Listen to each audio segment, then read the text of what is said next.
Cheeko, this is J.D. Mcfarlane. He's our new guy with the P97 division. Cheeko the Third, it's nice to finally meet you. Nice to meet you too, Mr. Cheeko.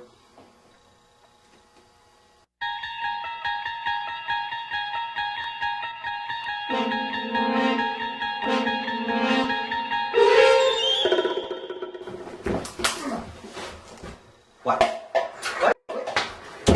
You are under arrest. Anything you say can and will be held against you in the court of law. What am I being charged with? Sexual harassment.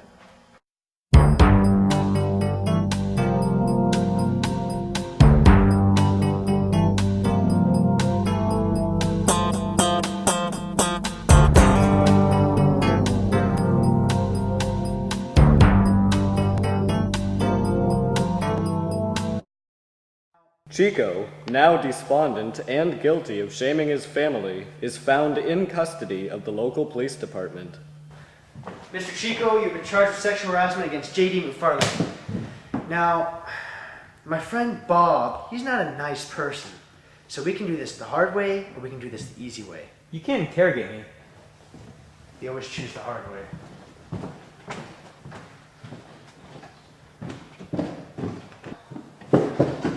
So you're the one Bill wants dealt with.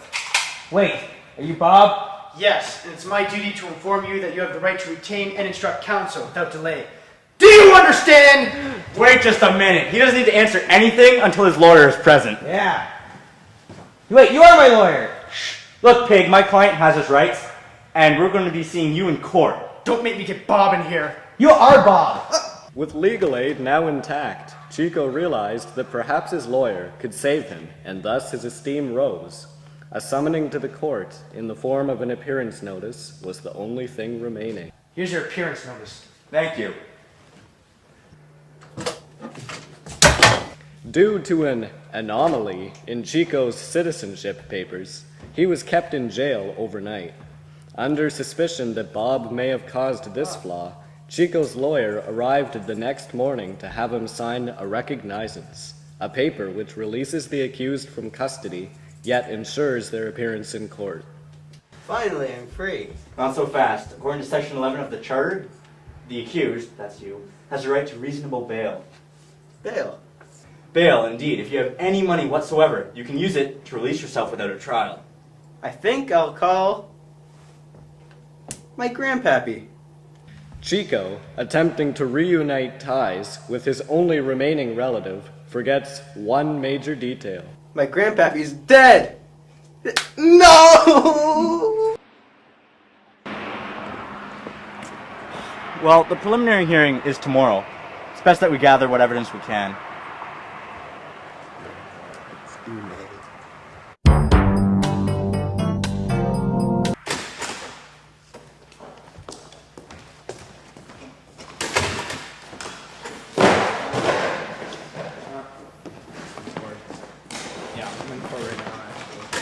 Following a sleepless night, Cheeko, whose condolences were with his family, arrived 10 minutes late to his preliminary hearing. Apparently, his attorney had not caffeinated himself, and thus, what little evidence they had quickly became obsolete.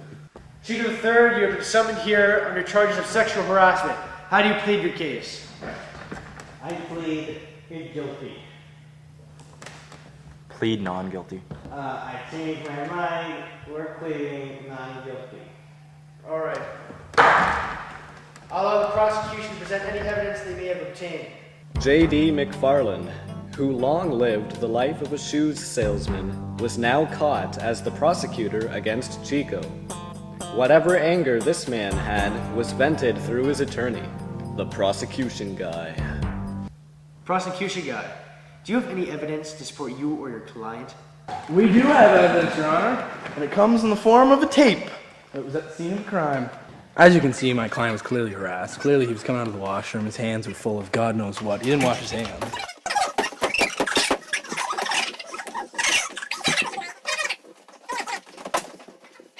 Additionally, Your Honor, being a registered chemist myself, I could tell that by the sweat on my client's hands that the handshake was not only too long, but too wrong.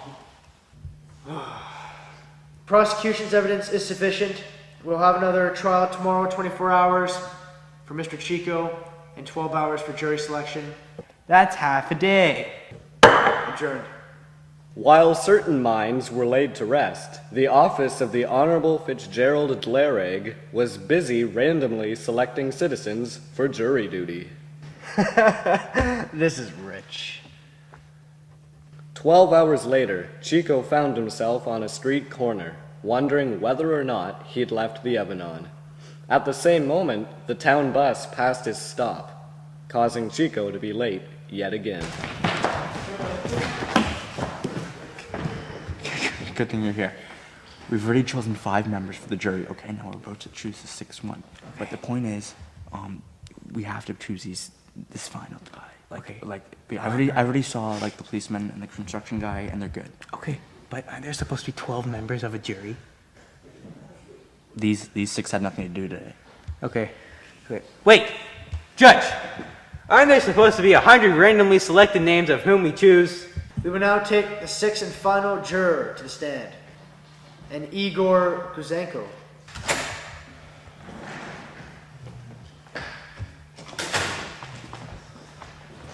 Have a seat.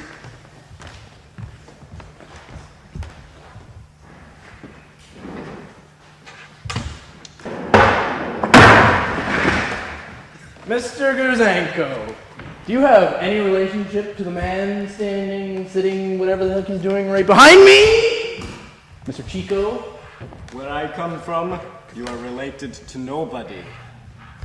Well, that's good enough for me, Your Honor. Objection, Your Honor. Chances are, 95% probability, that in fact the juror we have selected today is of Russian origin, according to my calculations, and thus an immigrant, not a Canadian citizen. My client and I would like to exercise our right to a peremptory challenge. Objection sustained. Igor Guzenko, you may step down. Coincidentally, Mr. Guzenko had to leave anyways, as he was being hunted down by ex-KGB Colonel Zabotin. Members of the jury, you realize and acknowledge the rights that have enforced your position and your legal duty to summon an unbiased verdict based upon the evidential properties of the trial to come. We do, Your Honor. This proceeding is adjourned. Come back for final trial in 12 hours. And so, the trial of Cheeko III commenced not but 12 hours later, and while everyone was anxiously awaiting the arrival of the prosecution, J.D. Mcfarlane was secretly awaiting his cash settlement of $5,000.